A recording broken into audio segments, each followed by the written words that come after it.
I get the impression that the forces that will shape our society are very much rooted in Silicon Valley. I think Silicon Valley has an important role to play, you know? I think that,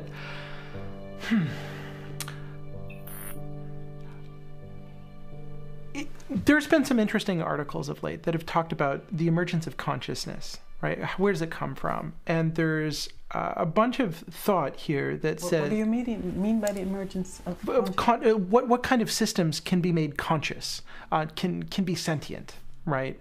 And why is it that humans are conscious? Why are we sentient? You know, what is it about the arrangement of our neurons?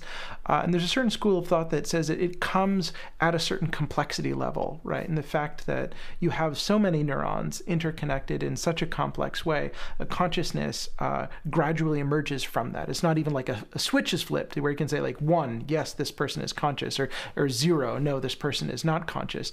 But it's more just something that emerges like a flower blossoming, you know, as your brain becomes more complex. And I take a look at how computers and computer networks have gotten more complex, right? And I think you start asking some interesting questions like, you know, is the internet sentient? What happens when you search Google, right? And this is actually an interesting question to get into philosophically, because you're a human who's got a query, and you're typing into your computer your query, and you get back some answers. And the answers that you get back, well, they're from a computer, right? Because they're from Google's algorithms. But all of what you're seeing was actually put in by humans, right? So the actual content that you're consuming was by humans. So I think the right way to look at it is not humans versus computers, but instead it's this synthesized intelligence, this Borg, as it were.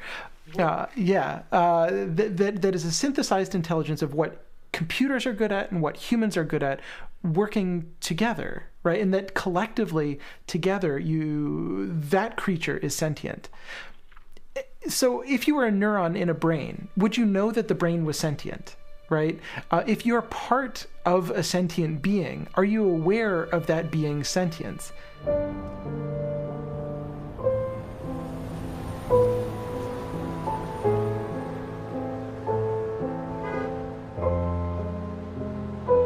There is this system of people and of computers that works together to form its own mind that is by definition smarter than us, that we are participating in right now, that we are already a part of this collective intelligence.